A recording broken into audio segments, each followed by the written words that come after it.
I always thought I had a perfect marriage.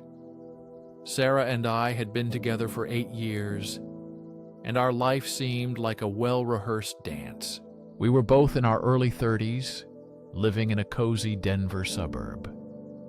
The spark between us still burned, or at least that's what I thought. Lately, I noticed changes. Sarah became distant, her laughter sounded less often, the phone was always in her hands, and there were late-night outings. I wanted to believe it was just work stress. Sarah worked in marketing, often stayed late, but the feeling of anxiety didn't leave me.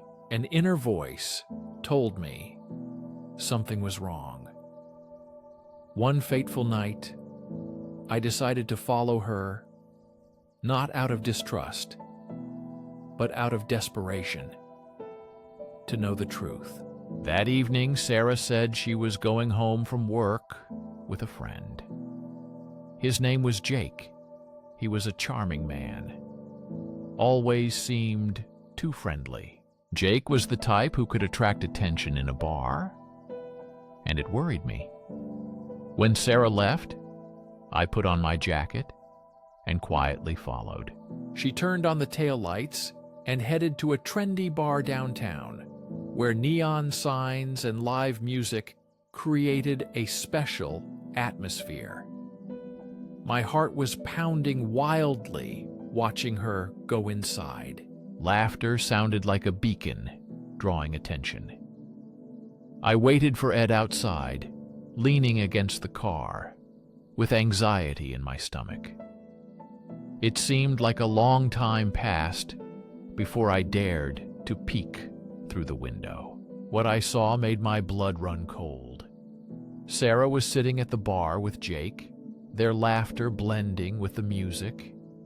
They were too close.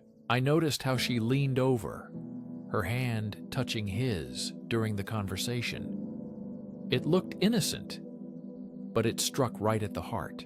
My wife, who used to show such affection only to me, was now giving it to another man. I was overwhelmed with a sense of betrayal. A wave of resentment swept over me, and before I knew it, I had already gone inside. The bar was lively, but my attention was solely on them. I saw them in the far corner, and as I approached, my heart was pounding so hard, it felt like it would burst out of my chest. At the very moment I was about to stop them, Sarah reached out and touched Jake's hand. That was the last straw. Sarah, I began, ready for the conversation that would change everything between us. I called her loudly, my voice cutting through the noise around. She turned to me with a look of shock and guilt on her face. We need to talk. Jake looked puzzled, but Sarah quickly waved him off. I'll be back soon, she said, her smile wavering, and she followed me outside. What the hell was that? I demanded, anger boiling inside me. I was just talking to a friend, she replied, but her voice sounded defensive. A friend? You were flirting with him, I snapped, unable to hide my pain.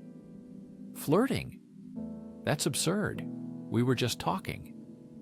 I couldn't get her laughter and the sparkle in her eyes out of my head when she was talking to Jake.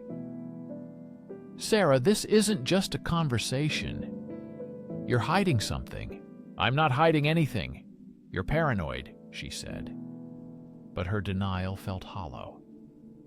I knew the truth was hidden behind her innocent mask. That night I went home and replayed the scene in my mind again. Every detail intensified the feeling of betrayal, as if a knife was stabbing deeper. With each passing day, thoughts of revenge consumed me more and more. I could confront her, but that wasn't enough. No, I felt the same betrayal I had experienced before. So I devised a plan to make her question her own choices and the consequences of her actions. I created a fake social media account with a charming and mysterious persona. I named myself Mark, a common and unassuming name, perfect for my plan. I began following Sarah's social media, patiently waiting for the perfect opportunity to reach out and start a conversation with her. When I finally sent her a friend request, I pretended to be a new friend of Jakey, keeping the conversation light at first. As we chatted, I subtly steered the topic toward her marriage. I flattered her, playing into her insecurities and desires carefully. "You seem like a fun person who deserves to be treated well," I wrote, encouraging her to open up more about her feelings. Soon she started opening up, saying, "Thanks, Mark. Sometimes I feel like I'm missing out on life, like I could be having more fun." It was painful to read, but I continued, slowly stoking the flames of doubt about her current life and choices. I asked, "Why settle for less when you could have more? There are so many exciting people out there." The more we talked, the more her doubts grew, and the more she questioned her life, her marriage, and her happiness. She revealed that she admitted to feeling trapped, her dissatisfaction with our routine life surfacing in every conversation. I sensed she was searching for something I could manipulate. Weeks turned into months, and by the time I felt ready to act on my plan, Sarah had fully engaged in my online persona. She began to confide in me, sharing her deepest thoughts and frustrations. I carefully crafted my responses to make sure she felt understood. This created an emotional bond that had nothing to do with our marriage. Then came the fateful night I arranged to meet her at a cafe. Pretending to be just a friend, I wanted to gauge her feelings, to see if she would take this emotional affair to the next level. The moment she walked in, her eyes lit up as she spotted me. She looked beautiful, yet somehow lost. "Mark, I'm so glad you could meet," she exclaimed, sitting down with eagerness that made my stomach churn. "Of course, Sarah. I wouldn't miss it for the world," I smiled, hiding my true intentions as we talked. The conversation flowed effortlessly, but I could see the flicker of something in her eyes. There was a spark that should have been mine. As she laughed at my jokes and leaned in closer, I felt a wave of satisfaction wash over me. She was falling for the illusion I had created. I decided to push further, dropping hints about how much better life could be if she broke free from her constraints. "You deserve happiness, Sarah. Life is too short to settle for anything less."